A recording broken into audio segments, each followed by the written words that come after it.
hate to be the bearer of bad news, but video content is not going anywhere anytime fast. So whether you're utilizing Reels, Instagram Stories, TikTok, even on YouTube Shorts, Pinterest, today I want to talk about 3 ways to create better video content that's not going to be stressful or overwhelming. I promise. All right, let's dive in. Hey, and welcome to the Creative Marketing Show. I'm your host, Angela S. Doyon. This is the podcast for ambitious women in business looking to cut the BS, stop dancing for likes, and learn to create honest and genuine marketing strategies that don't cause burnout and overwhelm. Have a question about content creation, social media, or maybe you're looking for more clarity on how to take your business to the next level. This is the show that brings the answers to your questions each and every week. So I know it can be overwhelming creating video content, trying to manage all of the things in your business. And I'm not going to make this a long episode. I'm going to get straight to the point of just 3 things to consider and perhaps implement into your strategy to help creating video content a little bit easier and certainly a lot less stressful. This was something I was talking about with one of our members who posed this as a question inside the Creative Marketing membership. You can check out the details on that in the show notes. And it was just really about how can I create unique content for my business? I see these beautiful videos that people are producing, and I really want to be able to implement that into my own strategy.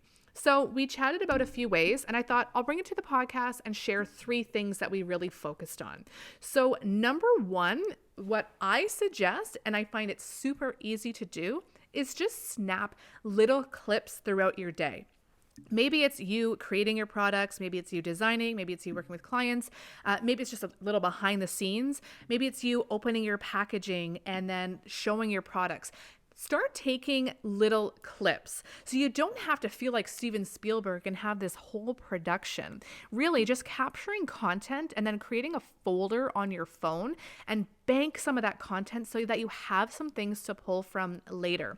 I like to explain this as the way they do in the movies. It's like B-roll. When you think of a movie trailer or things like that, I always think of the opening to Beverly Hills 90210, the original, where it's all these clips of Venice Beach. It's the cute little poodle. It's the girls in the hot pink shorts on their roller skates. It's the guys doing, their pull-ups at Muscle Beach. They're all just these clips that are pieced together. So I want you to come to it with that kind of framework.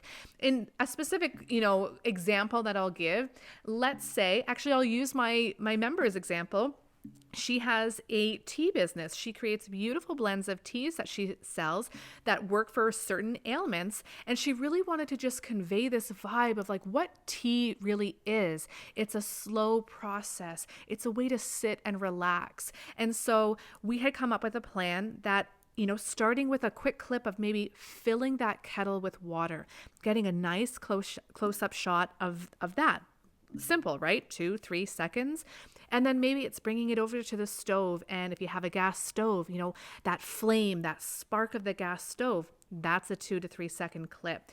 And then pouring it in, opening up the packaging, showing the label, sprinkling it into the steeper, and then putting it in, getting a shot of that steam coming off. And so, piecing that together in short little clips was what I suggested, and she did it, and it turned out fantastic.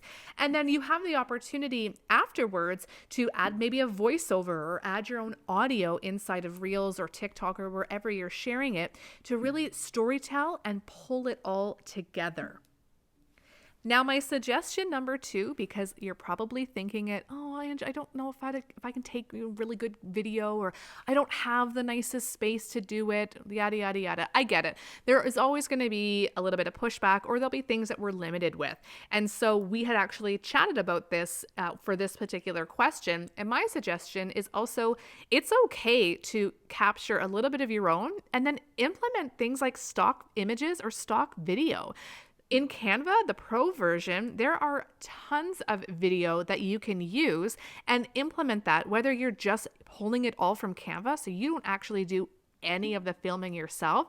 That's okay. You're the creator. You can still do this. Or maybe, like that example with the tea, maybe she didn't have a gas stove, but that image was really something that could help storytell. Then pull something from Canva, search that up. Or there's lots of other, organizations or companies that offer stock photos and video. It's okay to implement that into your strategy. Again, I don't want to create more work for you. I want this to be simple so that you can block out your time, get your content created, and then move on to the next step and the more important things in your business.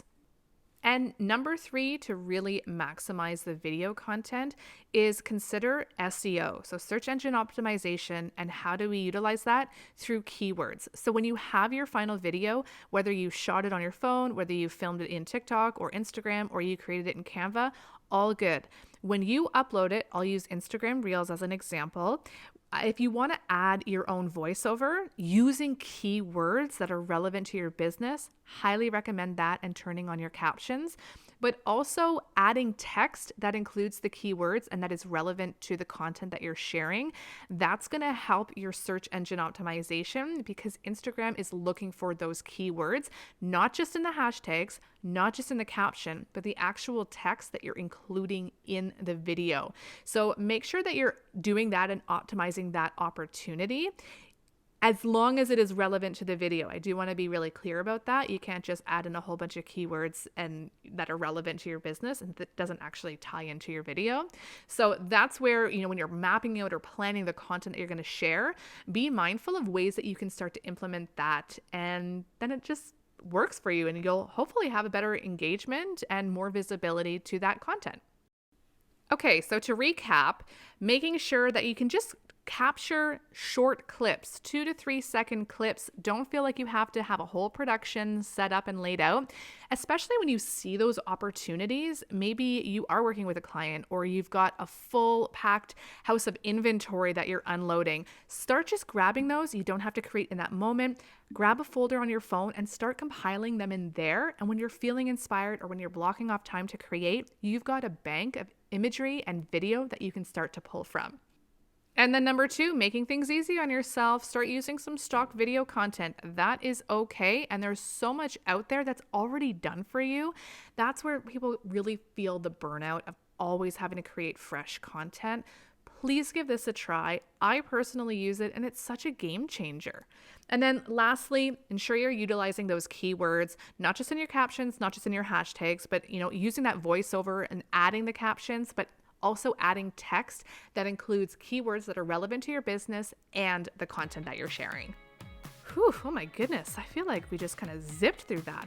I hope that you found this helpful and make sure that you're following along. You can catch me on Instagram at angela.s.doyon, as well as at Creative Marketing Show, online, angelasdoyon.com. And of course, if you'd like more support and accountability for you and your business and to feel a little less lonely, you can check out my private community, the Creative Marketing Membership. I'm going to drop all those details in the show notes. Otherwise, creativemarketingshow.com to submit your questions. And you just never know, I might read it on an upcoming episode. I'll be back next Wednesday. Otherwise, have a great week. Feel confident and excited to create some content for your business. It's why we became business owners. Let's start enjoying it. Take care.